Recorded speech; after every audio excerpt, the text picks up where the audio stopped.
Funding for Idaho Reports is provided by the Friends of 4, 10, and 12, the Corporation for Public Broadcasting, and by a grant from the Laura Moore Cunningham Foundation. The Idaho requirement that high school students maintain a C average in order to graduate is under increasing fire. We'll listen to some of the debate about it tonight.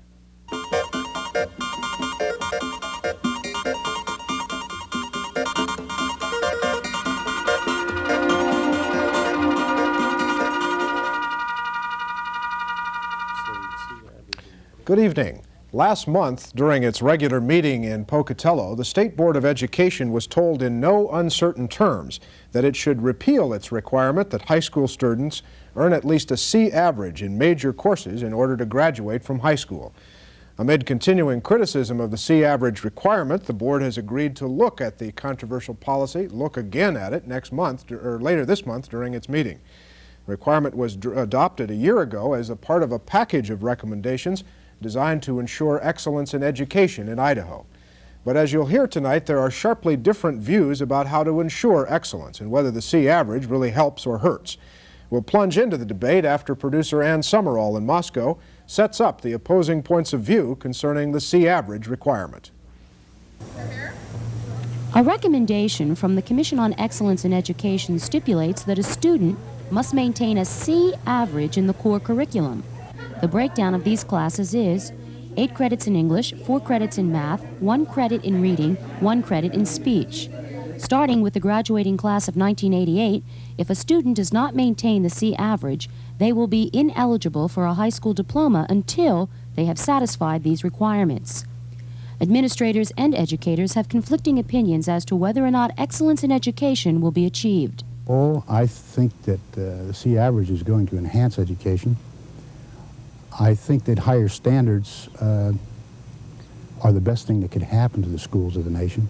In that it is really not going to improve student performance. Your A and B students are going to head and perform at the rate that they do now. The C student or C or D student is going to find it more and more difficult to keep up. Yeah, I think C average is fair because that's what average is. And if it's below average, then perhaps they need to work a little harder or go back and repeat it again so that they can compete in the real world with real people at real jobs.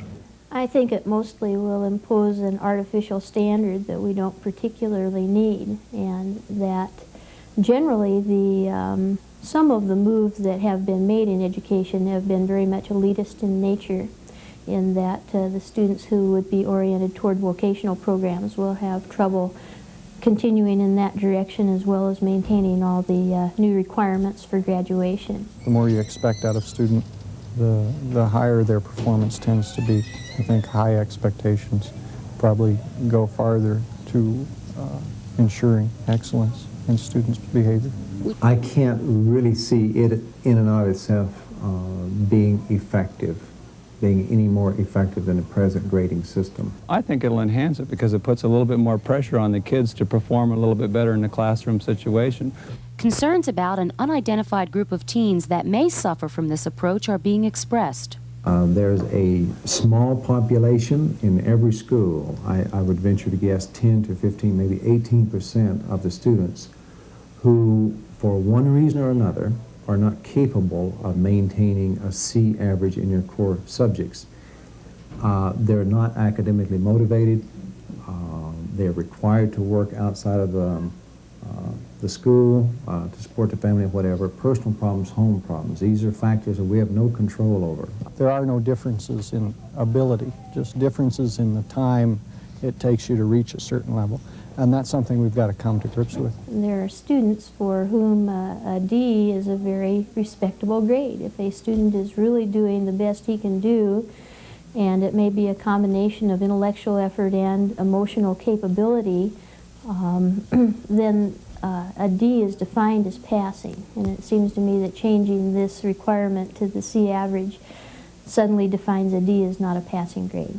If everyone has to have a C average, some of these students who it is very difficult for them to get a C for every F they made, they would have to produce an A to bring up that C. It's going to mean that they have to repeat classes, that will make it more and more difficult than for them to ever finish high school, and will probably cause an increased rate of dropouts among those very students that we are trying to help. Some feel that students will not take challenging courses to ensure maintaining a C GPA. Others feel that grade inflation will become the solution. I can see in the future some teachers, in order to keep those students interested, gradually shifting their grading system to where it is easier to get a C. And whether it's out of sympathy or whatever, I think it would be disastrous for this to happen. I don't see that happening. The one place, of course, everybody fears is in the athletic programs, where if a student isn't up to getting C's, that the grades will be inflated so that they are eligible to play ball. If you have a student that you really want to keep in school and you feel that he's doing his best, you know, the C may become what you feel is the lowest acceptable grade to give that student. The determination as to when a student is eligible for graduation is announced late in the last semester of senior year. Educators feel pressure from parents will be applied to give a passing grade. I don't look forward to being the senior English teacher if the C average core curriculum is adopted. And that's what I am right now. Because it seems to me the pressures will not really be understood by many, including parents, until the student becomes a senior and is faced with not graduating. I just think it's human nature to put off things until absolutely necessary sometimes, and I think this is one of them. And I think there's going to be terrific heat on senior teachers. I don't mind taking a little heat, but I guess I want to spread it around a little. Alternatives to the minimum C requirement were articulated. I think the better training for teachers, more in-depth work in their particular discipline, but also reduce the class loads of teachers and have more aides available. I think that the best thing to do is to be sure you have a teacher with integrity and knowledge and a method of communicating to kids, and in those three things you will have the integrity that's necessary to make sure that the kid can achieve what is absolutely necessary. The people most affected by the core curriculum requirements are optimistic.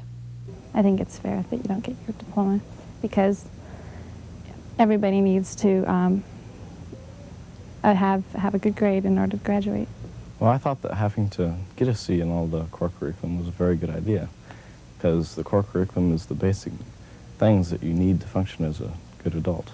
Well, I think that maintaining a C average is a very good idea, because any lower, it wouldn't do you any good when you graduate. We turn now to the man who perhaps more than anyone has supported the C average requirement in Idaho. That's the State Superintendent of Public Instruction, Jerry Evans, who joins us tonight in Boise. Mr. Evans, I'm not sure that those last three students we saw there are in any way representative of the entire student body of the state of Idaho, but what do you say to these critics who are very concerned about this policy? Mark, they have to look at all of the recommendations as a total package. What we're attempting to do is to raise a level of expectation. We're trying to provide a more rigorous, more demanding, more full-time educational experience, and we want to make absolutely certain that all young people are prepared to function in a more complex society than the one that we've experienced in the past. The folks who say it's elitist, I think, are missing a very important point. This is only a 14-credit requirement out of the entire 40 credits that will be required in 1988. Mastery of the English language and some fundamental mastery of mathematics skills are important whether a student is going to terminate their education at the end of their senior year, go on in a vocational training program, or go on to college, So it's tremendously important that all students master some basic academic coursework. We start out with some kind of an assumption that C Let me is just interrupt you there for just a second so we can maybe clarify this. So a student could presumably get a failing grade virtually in all of his other courses as long as he maintained a C average in these 14 core courses: math, English, speech, and help me, there's one other, reading. Mark, let me see if I can say it another way. Right now, a student could get a D- in every class all the way through the required and elective coursework and get a high school diploma. They would never have mastered the minimum course requirements or received a satisfactory or C grade in any class. So this just says there is a minimum cutoff that we're going to accept out of our high school graduates in this state, and they must meet that in order to graduate. That's right. Just a small core of coursework, only 14 credits out of 40, where we're saying you have to meet the minimum course requirements. Let me just ask you, we'll come back to some of these specific criticisms later, but one of the criticisms that came through perhaps most directly in that piece of videotape we just saw was that this policy will really hurt those students who maybe the schools ought to be seeking to help the most. In other words, the students who are already at the bottom end of the list will be hurt most. Mark, you have to read the rest of the report, because we're talking in the report about offering courses at multi-levels of difficulty. It is tremendously important that coursework and instructional materials be tailored to the abilities of the students. We're not trying to hold them all to exactly the same standard, but we are saying there are some minimum course requirements that all students should master, or at least master at a minimum level if they are to receive a high school diploma. Part of our problem is a grading philosophy that we have to grade on the curve and that 10% are going to fail. We should operate on the philosophy that all students can learn, and that all students, at least in this basic core, should be able to demonstrate at least the minimum level of proficiency and competency in that core course requirement. Let me ask you finally, I mentioned this policy was adopted some time ago. There's a great deal of controversy about it right now. Why the controversy now? Well, oftentimes people don't worry about change until the change has already been made and they begin to experience the change. We've gone 2.5 years through the study and the development of this new rule. And we did have some opposition, and those who had opposing points of view and other suggestions had an opportunity to participate in the discussion, but eventually the State Board did adopt the rule. And now it is upon us, the class that will graduate in 1988, the one that will really come under the full force of all the new graduation requirements, are now enrolled in our secondary schools. So they're really the first class to deal with all of the new requirements. So they're the first ones to really begin to deal with it seriously, because it impacts them individually and personally, and could certainly have a bearing on their receiving a diploma. Could it have something to do as well with the fact that there are 3 new members on the State Board and that there might be a more sympathetic audience to the arguments against this policy? Well, that's certainly a possibility, because the board that appointed the Commission on Excellence had a real commitment to raising the target, to increasing the level of expectation. And they were quite serious in the appointment of the Commission and quite committed to following the recommendations. Now there are some new board members who were not part of that original commitment. Okay. And that may give some people the opportunity, I guess, to discuss these matters again. Mr. Evans, we'll come back. We'll hear 2 very different views now from Gene Soderquist, the principal of Alameda Junior High School in Pocatello, where he joins us tonight, and from Bob West, the Director of Special Education for the Moscow School District. Mr. West joins this discussion tonight in Moscow.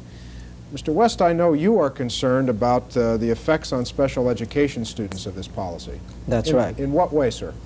Well, our responsibility in public schools in special education is to provide an education for all students of school age, regardless of their level of ability or achievement, and it's simply not possible to guarantee to parents or to colleges or to future employers that all students graduating from public schools will have achieved a C or average proficiency in those 14 core course requirements. Why is it not possible? Well, because the students have handicapping conditions, or they are educationally disadvantaged. They fall on that part of the continuum of abilities for schoolwork that are just simply not average. They're considerably below average, or have other difficulties such as emotional or behavior problems, or vision or hearing problems, or any number of difficulties.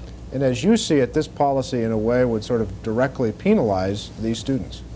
Yes, indeed. I don't see minimum competency tests or grades for graduation really promoting excellence in education, because they don't challenge the more capable student to show what they can do on the tests, and they provide some kind of a denial for students who aren't capable of doing average or better work. Mr. Soderquist in Pocatello, what are your concerns about this policy? Well, I think we're concerned certainly with the excellence in education and improving upon that process. I guess our question is, by requiring the C average, is that really going to enhance that, or does it provide an additional difficulty on that particular group of students that we're talking about, those students that are pretty much D students? That's what they have been, that's probably what they will continue to be. Certainly with the C average mandate, if that's a good word, those percentage of those students may rise to that occasion, but there will be that group that will not. And if we look at our responsibilities so far as educating students in the state of Idaho, it's to provide for each and every student, regardless of what their condition is, some kind of an educational experience. So we are concerned about that group, knowing that they may or may not make it. What do you do with them? Rescheduling of classes, not knowing till the last minute. A concern, of course, that we... Well, let me just interrupt you there. Yes. What would be wrong with sending a student who did not, say, get a passing grade in English, sending them back through the class? One problem that you come up with there is that in many cases you're not going to know about that particular student until very shortly before graduation or before a school year is out. That requires in rescheduling that individual, and in many cases quite a large number of students. That would involve perhaps better than 20% as we see it. So far as high school courses and schedules are concerned, those are built well in advance. Students are registered for those courses well in advance, and all of a sudden you have a revamping of schedule, a reassignment of teachers to facilitate that type of thing, or even adding additional teachers. It's kind of an unknown situation as to what you may have to do right at the end of the school year. We see that as a problem. Well, let me ask both of you gentlemen, beginning with you, Mr. West in Moscow, what would be wrong, as Superintendent Evans suggests here, of having a policy whereby you basically say this is the minimum requirement that a student must meet in order to get a high school diploma, and if they don't meet it, that's the way the world works? Well, in the 1960s and 70s, our nation took a commitment toward educational equity. We passed several laws. We passed the Elementary and Secondary Education Act, the National Defense Education Act, and the Education for All Handicapped Children's Act to provide equity. That is, that every student deserves a free, appropriate public education and deserves to be able to complete that at their own level of ability as prescribed by the school. If we promote excellence, we do it at the expense of equity. Now, it's in terms of grades and minimum standards. And that's where the elitism comes in. Okay. It's possible to have excellence in schools and to have high expectations for students, but don't hang it on some kind of minimum competency that automatically denies a significant portion of our population from completing a public school program. Mr. Soderquist, do you want to take a stab at that? I think we have a particular problem with that, and Bob's talking about that. With special education and handling the handicapped students, we are providing and continuing to improve those particular programs. We also do a lot at the top end of the line with those students who are top flight students, and we do perhaps provide quite well for what we term to be the average student. But this situation requiring a C average in the core curriculum pretty much is pointed at what about that D student that will continue to be that way, and an assumption that if we require more out of them, that the vast majority of that population will strive better towards excellence. So there are some students who are doing D work, if you will, and that's the best that they can really do and be expected to do. Exactly. I think that's the point we're trying to make. That's right. There's a gap or a spread between those that might qualify for special education, which for the handicapped, that is, that might be at the, say, the 10% of the school-age population, and those that are disadvantaged, that are still below average, that might range, depending on the community, between 10 to 15, perhaps 20% of the school-age population that are below average, that for whom a D is about as good as they can do in terms of what's average for a particular age in a particular subject. Okay, gentlemen, stay with us. We'll be back to you. The final view now of this C-average controversy comes from a principal who thinks it's a good policy idea. Jack Craven is the principal at Boise High School in Boise. Mr. Craven, as I said, you think this is a good policy, right? I certainly do, Mark. Why, sir? Well, Mark, let me go back, before answering your question, 2 years ago to the time where the Commission presented its report and its recommendations to the State Board of Education meeting at Coeur d'Alene. At that time, as Superintendent Evans has pointed out, an effort was made to impress upon the board the need to consider all aspects and phases of this proposal as interrelated parts and not to divorce them from one another, because to do so would render the total program or project, we felt, ineffective. So this is one piece of a fairly large puzzle. This is one piece, but I think it's been open to the characteristic misinterpretation and misunderstanding that we have seen applied almost since the time the Commission's report became public right down to the present time. Our focus here at the moment is on the C average. I find it interesting to hear some of the observations made by my colleagues.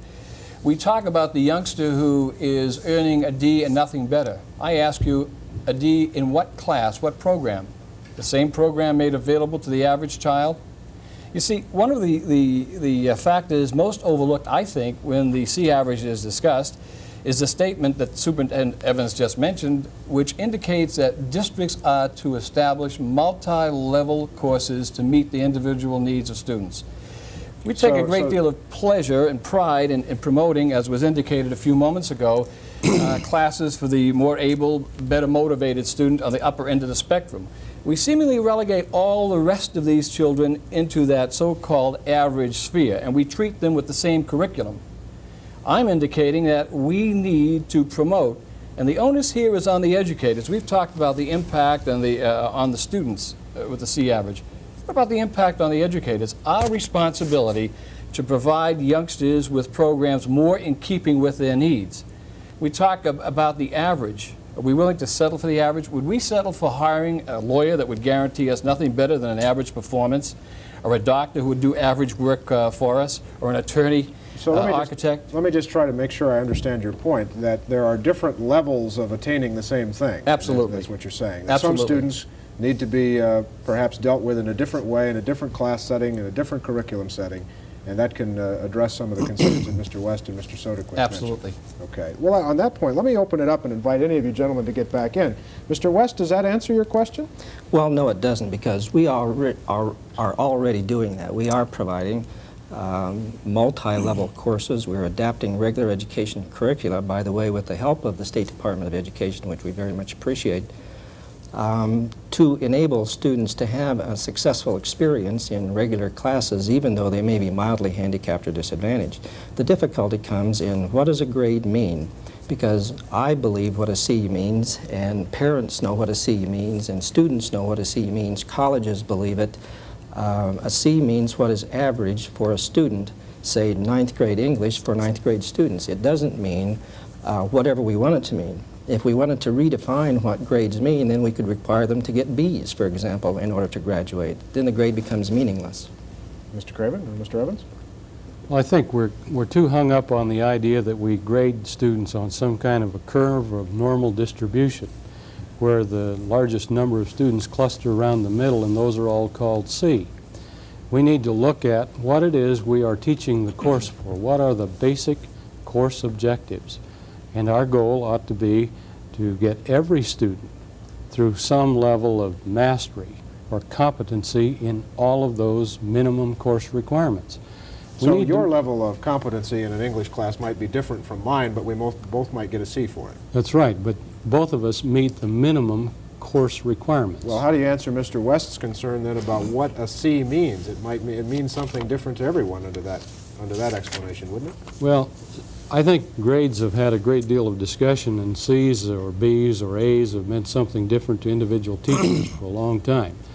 And I think we'd be making a terrible mistake if the state board tried to define exactly what the grading scale would be in every school district and then interpret it so that it would be absolutely the same in every school, for every teacher's classroom, and for every student. We have a lot of individual difference that has to be dealt with. Mr. Soderquist, would that help some of your concerns with this matter? Well, I think, of course, Jerry is still alluding to the grade problem, the inconsistency, the variation that occurs, the already existing problem with that student that is failing, and to prevent that situation, the gift giving that takes place, the student then being given the D, that's going to occur with a D student, and gradually that moves on up the line. So what we end up with, it would appear at least, and that we could end up with a system of A, B, C, and failure. I really hate to see a system that somehow designs failure for, again, that group of students. And I would want certainly Jerry to know, and Jack as well, that we're not against excellence in education. What Jerry is talking about, as I read it out, is somewhere down the line we need to go back to much more specific ability-type grouping of students, and we're not objecting to that. But we have students right now in our present situation that are taking the lowest level classes that we can give them and doing the best job that they can. They're, in many cases, being given the D rather than a failure because at least they tried. Okay, well, let me get Mr. Craven to respond to that. My experience has been that in most schools, the program of studies that is being implemented is that which has been designed for the so-called average student, and that not enough attention, not enough sensitivity has been paid to the reality that there are students who are, for whatever reasons, ability-wise, motivation, are below the so-called average, and that there is a great crying need for us to address that problem and to design and devise programs of studies that will come more closer to meeting their needs. Right now, we're not teaching those youngsters as we should, and I say that this is probably true of most of our schools in Idaho. Mr. Soderquist, obviously you and Mr. West would like to see the State Board re-examine this policy. And junk it? No, I don't necessarily feel that junking it's the answer. I think we're all, again, concerned about excellence in education. But the concern is with that group. I think we have a percentage of students, and I'll use the figure again, 20% plus or minus. But I'm sorry, I'm running out of time. But you would want them to look again at the policy, obviously. I think they need to look at it, reevaluate it, and find out what the feasibility is with the number of students. I'd like to come back to you, Mr. Evans. We'll have to do it on another time. We're out of time, I'm afraid. Mr. Evans and Mr. Craven, thank you for joining us in Boise. We appreciate it. Mr. Soderquist in Pocatello and Mr. West in Moscow, thank you, gentlemen. That's our time for tonight. Thank you for joining us. I'm Mark Johnson. Good night.